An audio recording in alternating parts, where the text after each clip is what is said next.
नमस्कार साथियों, स्वागत है आप सभी का। दोस्तों, जैसा कि आप सभी को मालूम है कि एसएससी ने एक नोटिफिकेशन जारी किया है जिसमें 70,000 वैकेंसी की बात की गई है।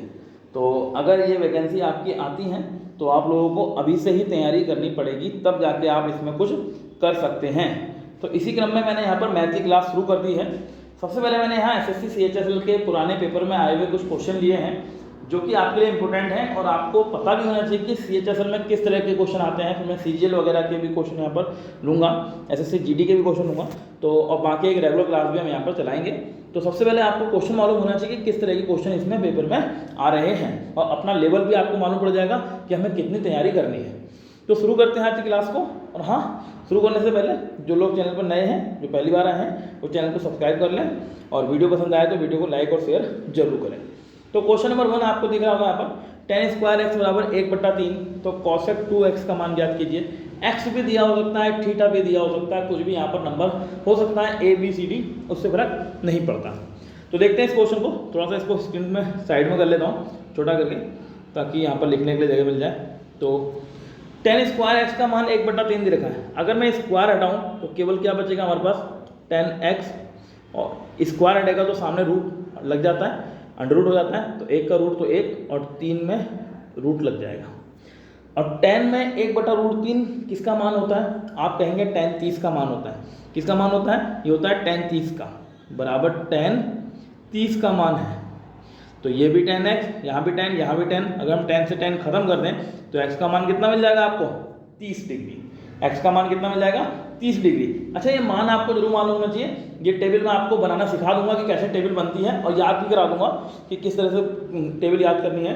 और फिर आपको ये मान भी आ जाएंगे, जैसे 1/√3 किसका मान है, ये मुझे मालूम है, ये आपको भी मालूम हो जाएगा, कोई दिक्कत नहीं है। मैं बता दूंगा इस टेबल को कि कैसे मान होते हैं। तो x का मान हमारे पास 30 आ गया है। तो cosec 2x, यहाँ देखिए क्या है, 2x। x का मान 30 है तो 2x का मान कितना होगा? 30 दूनी 60, यानी हमें cosec 60 का मान निकालना है। cosec 60 का मान हमें निकालना है, और cosec 60 का मान होता है 2/√3। 2/√3। sin 60 होता है √3/2, तो इसका उल्टा हो जाएगा 2/√3। तो ये ऑप्शन आपका ऑप्शन नंबर बी है। अब टेबल आपको बता दूंगा, मैंने आपसे बोला है, तो इसके लिए निश्चिंत रहिए। अगला क्वेश्चन देखते हैं। गीता ने 30% अंक प्राप्त किए और 50 अंकों से उत्तीर्ण हो गई, जबकि 45% अंक प्राप्त करने वाले संदीप को परीक्षा में उत्तीर्ण होने के आवश्यक न्यूनतम अंक से 25 अंक ज़्यादा मिले।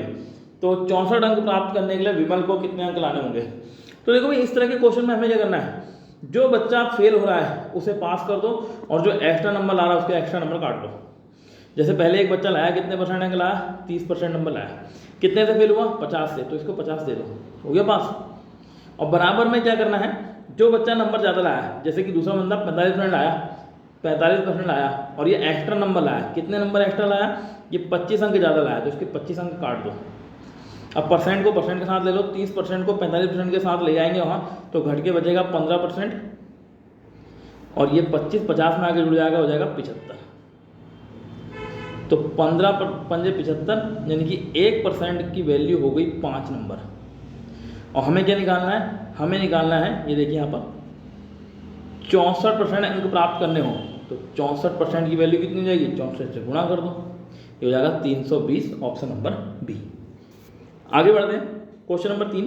ओ केंद्र वाले वृत्त में 6 सेंटीमीटर लंबी जीवा केंद्र से 4 सेंटीमीटर की दूरी पर स्थित है, व्यास की लंबाई ज्ञात करें। तो हालांकि इसको मैं बिल्कुल एकदम सीधे से बोल सकता हूँ, आंसर 10 है, पर कैसे है वो अभी आपको मैं सॉल्व करके बताऊंगा, तो आप भी कहेंगे हाँ जी हम निकाल सकते हैं अगली बार से। देखिए, एक वृत्त बना लेते हैं, यहाँ पर थोड़ा बड़ा बना लेते हैं, छोटा हो रहा है। ये वृत्त हो गया बड़ा, ये इसमें सेंटर हो गया। यहाँ पर जीवा बनाएंगे आप हमेशा ऐसे, ठीक है, और इस तरह का एक त्रिभुज बनाएंगे, ठीक। ये वाला जो पॉइंट होता है ये होती है त्रिज्या, ये जो लाइन है क्या है? ये त्रिज्या है, ठीक। और ये जो लंबाई मैंने ले रखी है ये जीवा होती है। अब इसने बोला है 6 सेंटीमीटर लंबी जीवा, यानी कि जीवा की लंबाई कितनी हो गई? 6। जो मैंने बीच में लाइन खींची है, ये जीवा को आधा आधा बांटेगी, मतलब 3 एक तरफ 3 एक तरफ। तो आपको दूसरे वाले 3 से कोई मतलब नहीं, एक तरफ वाले 3 से मतलब है। ये जो लाइन है ये है दूरी की, केंद्र से जीवा की दूरी, ये कितनी है? 4 सेंटीमीटर की। अब अगर आप देखें तो एक त्रिभुज बनना है, और यहाँ पर पाइथागोरस प्रमेय लग जाती है। और पाइथागोरस प्रमेय से 3 और 4 में कैसे क्या बनता है, 5 बनता है, क्योंकि 3 का स्क्वायर 9, 4 का स्क्वायर 16, दोनों को जोड़ोगे 25 और 25 का अंडर 5, यानी कि ये त्रिज्या आ जाएगी आपकी 5 की। त्रिज्या कितनी आ गई, 5 की। और हमें क्या निकालना है, व्यास। तो व्यास क्या हो जाएगा, त्रिज्या का दुगना, यानी कि 5 दूनी 10। हमेशा इस वाले में पाइथागोरस लगेगी बस। अगर आपको पाइथागोरस लगानी आती है तो आप सीधे उत्तर बता देंगे। मुझे पता था कि इसमें पाइथागोरस लग रही है, इसलिए मैंने इस 6 का आधा किया, क्योंकि ये जीवा जो होती है आधी करनी है। और कभी जीवा पूछी हो तो जो फाइनल आंसर आता है उसको डबल कर दो।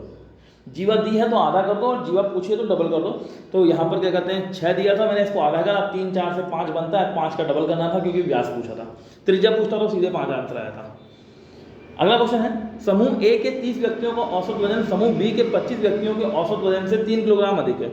समूह बी के 25 व्यक्तियों का औसत वजन समूह सी के 20 व्यक्तियों के औसत वजन से 2.5 किलोग्राम अधिक है। यदि समूह ए के 30 व्यक्तियों का कुल वजन 1725 किलोग्राम है तो समूह ए और समूह सी के व्यक्तियों का कुल औसत वजन कितना है, ये आपसे निकालना है। क्वेश्चन दिखने में लंबा लग रहा है लेकिन ज़्यादा बड़ा है नहीं। देखिए, इसने समूह ए में कितने व्यक्ति बोले, 30 व्यक्ति बोले, और इनका वजन भी दे दिया कितना, 1725। इसने बात करी यहाँ पर क्वेश्चन में औसत की, तो हम इसका औसत निकाल लेते हैं। समूह ए में व्यक्ति हैं आपके पास कितने, 30, और इनका औसत निकल जाएगा 1725। 1725 को आप 30 से डिवाइड कर दीजिए। अगर 1725 को अगर आप क्या कहते हैं डिवाइड करते हैं 30 से, तो ये आपके पास आता है 57.5। ए का औसत आ गया। अब इसने एक लाइन बोली थी कि जो ए का औसत जो है वो बी के औसत से 3 अधिक है। अगर ए का औसत बी से 3 अधिक है तो बी का औसत कितना आएगा, 57 में 3 कम कर लो, 54.5। फिर इसने एक और बोला कि बी का औसत सी से 2.5 ज़्यादा है, तो इसका मतलब सी का 2.5 कम होगा, तो इसे और 2.5 कम कर लो, ये बचेगा 52। ए में 30 व्यक्ति हैं, सी में 20 व्यक्ति हैं, ठीक। ए का वजन इसने टोटल दे रखा 1725, सी का आप निकाल लीजिए, 52 औसत है, कुल संख्या 20 है, औसत की गुणा संख्या से करते हैं तो योग आ जाता है। 52 गुणा 20 करेंगे 1040 आ जाएगा आपका। इन दोनों को आप जोड़ लेंगे, ये हो गया 5, ये हो गया 4 2 6, ये 7 ऐसे रहेगा, और ये 2 हो गया 2765। 2765 ए और सी का दोनों का मिला के टोटल वजन है, हमें निकालना औसत। औसत कैसे निकलेगा, औसत बराबर कुल योग बट्टे कुल संख्या। तो संख्याएं कितनी है, ए में 30, बी सी में 20, तो दोनों 50, यानी कि 2765 को आपसे को 50 से करना है डिवाइड, और ये आ जाएगा 55.3। डिवाइड आप स्वयं कर लेंगे, ठीक है। बढ़ते हैं क्वेश्चन नंबर 5 की ओर। अनामिका ने 15,000 का ऋण चक्रवृद्धि ब्याज पर लिया और ब्याज की एक निश्चित दर से 3 वर्ष बाद 4,965 रुपये का ब्याज लौटाया। तो सुमन ने 10,000 रुपये का ऋण जो उसकी साधारण ब्याज पर लिया है वो 3 वर्ष पश्चात कितना उसको देना होगा, ठीक है। अब यहाँ पर अगर आप एक ही देखिए, फिर मैं छोटा कर दूंगा। ये 15,000 का ऋण लिया है और ब्याज कितना चुकाया है इसने, 4,945, ठीक है। ध्यान रखना, ये 1500 का 3 गुना अगर करो 15 3 4500 से थोड़ा ही ज़्यादा है ना, यानी कि हमारा यहाँ पर ये सोचने से एक चीज़ काम आएगी। क्या काम आएगी, यहाँ आपको एक दर नहीं दे रखी है। अगर मैं दर ले लूँ 10%, क्योंकि 1500 का 15,000 का 10% करूँगा तो ये 1500 बनेगा, क्योंकि 3 साल था इसलिए मैंने 300 गुना करी, 15 3 45। ये जब आप क्वेश्चन की प्रैक्टिस करोगे तो आपके दिमाग में भी आएगा, और मैं कराऊंगा क्वेश्चन आपके दिमाग में खुद आएगा। तो 15,000 तो टोटल रुपये थे पहले साल। साधारण ब्याज चक्रवृद्धि ब्याज बराबर होता है, तो 10% अगर मैं इसमें रेट मान लूँ तो 1500 रुपये का ब्याज मिला होगा। दूसरे साल में 1500 रुपये तो मिला ही होगा, पहले वाले 1500 पर 150 रुपये ब्याज मिला होगा। तीसरे साल में 1500 मिला ही होगा, पहले वाले 1500 पर 150 ब्याज, दूसरे वाले 1500 पे भी 150 ब्याज, और 150 वाले पे ब्याज जो होगा 15। अगर आप सब देखें 15 15 15 4500, 150 150 150 450, 45 45 और 450 4,950, और 15 जोड़ोगे 4,965 पूरा हो गया। यानी कि 10% रेट हमने सही लिया है। तो बस रेट मालूम हो गया, तो 10,000 रुपये का 3 वर्ष का 10% की दर से लगा लो भाई। 3 वर्ष का लगाना 10% की दर से 3,000 रुपये का ब्याज जाएगा। सीधे मूलधन गुणा दर गुणा समय कर लोगे आप, ठीक है ना। और वैसे भी 3 दिख रहा है, 3 गुणा 10 30 ही आएगा, और 1 जीरो खत्म हो जाएगा उसका, ठीक है। 10% है ना। अगला क्वेश्चन, किसी व्यक्ति के सूची मूल्य पर 30% और 16% की 2 क्रमागत छूट देने के बाद वस्तु को 1176 रुपये में बेचा जाता है। वस्तु के सूची मूल्य और विक्रय मूल्य के बीच अंतर ज्ञात करना है। तो देखो पहले इसका जरा छूट जो दे रखी है उसको फाइंड कर लेते हैं, इसे साइड कर लेते हैं। भाई कोई भी चीज़ होगी 100 रुपये की, पहली छूट दी है 30% की, तो बची उसकी कीमत कितनी 70%। फिर 16% की और छूट देखो, 1696, 16 सत्ते 112, 112 का मतलब 11.2, तो 70 में से अगर मैं 11.2 घटाऊँ तो बचता 58.8। इतने पर बेचा। ये क्या है, विक्रय मूल्य है। ये क्या हो गया, विक्रय मूल्य। तो और इसने विक्रय मूल्य क्या बोला है 1176, यानी कि 58.8 का मान हो गया 1176। पूछा है वस्तु के सूची मूल्य और विक्रय मूल्य में अंतर क्या होगा। भाई सूची मूल्य हमने पूरा कितना लिया 100 और विक्रय कितना है 58.8, तो अंतर कितने का आएगा, घटा के देख लो 41.2% का अंतर आएगा। और इसी का मान इसने पूछा है। अगर आप इसे देखते हैं तो ये 2 यानी कि 20 बार कटेगा क्योंकि दशमलव भी है, और 20 की गुणा 41.2 से करोगे तो ये हो जाएगा आपका 0 से खत्म हो जाएगा 824 आ जाएगा। ठीक है, अगला क्वेश्चन देखते हैं। m के सबसे बड़े और सबसे छोटे संभावित मान का गुणनफल ज्ञात करो जिसके लिए संख्या 5m, 8, 3m, 4m, 1 9 से पूर्णतः विभक्त हो। भाई 9 का रूल क्या होता है, 9 का रूल होता है संख्या के अंकों का योग 9 से विभक्त होना चाहिए। तो हम अंकों का योग करते हैं। यहाँ संख्याएं क्या है, 5 है, 8 है, 3 है, 4 है, 1 है, और m कितने बार है 3 बार m है, 3m है, यानी m का जो भी मान होगा उसको हम 3 गुना कर लेंगे। तो जोड़ो जरा, 5 और 8 13, 13 3 16, 16 4 20 और 1 21। टोटल हमारे पास आ रहा है कितना, इसको थोड़ा साइड कर लेते हैं। टोटल हमारे पास आ रहा है 21 + 3m, ये 9 से कटना चाहिए। अब भी 21 को आप देखो 9 से कटता ही नहीं है, 9 कम 9, 9 दूनी 18, 9 27, अगला नंबर 27 ही 9 से कटेगा क्योंकि 21 के बाद प्लस लगा है। तो 27 बनाने के लिए हमें यहाँ पर m का मान अगर 1 रखता हूँ मिनिमम, तो 3 एकम 3, 21 में 3 जुड़ेगा 24 हो जाएगा, काम नहीं चलेगा। 2 रख दूँ तो 3 दूनी 6, 21 और 2 वो 21 और 6 27 यहाँ पर बन जाएगा, यानी मिनिमम मान तो आ गया 2। अब मैक्सिमम कितना रखा जा सकता है, भाई मैक्सिमम भी तो रखना है। मैक्सिमम कितना मान होता है 9 से स्टार्ट होता है। अगर मैं यहाँ 9 लिखूँ तो 3 9 27, 27 में हम 21 जोड़ेंगे तो ये हो जाएगा आपका 48 और 9 से नहीं कटेगा, यानी 9 नहीं ले सकते। अगर मैं 8 लूँ तो 3 8 24, 24 में 21 जोड़ेंगे हो जाएगा 45 और 45 9 से कट जाएगा, 9 5 42, यानी मैक्सिमम मान कितना हो गया 8। पूछा इन दोनों का गुणनफल, यानी 2 और 8 का गुणनफल 16, ऑप्शन नंबर बी। देखिए इस तरह से करना होता है। क्वेश्चन नंबर 8, ए और बी किसी कार्य को क्रमशः 24 दिन और 40 दिन में पूरा करते हैं। वे एक साथ 8 दिन तक काम करते हैं और उसके बाद शेष काम को सी 14 दिन में करता है। ए और सी मिलकर समान कार्य का 75% कितने दिन में पूरा करेंगे। तो कार्य समय वाले क्वेश्चन में आप ध्यान देंगे, जो भी दिन दिए हों उनका एलसीएम निकालेंगे, उससे आपका काम मिल जाता है। जैसे ए कर रहा है किसी काम को 24 दिन में, बी कर रहा है उसे 40 दिन में, इनका एलसीएम हो जाएगा 120।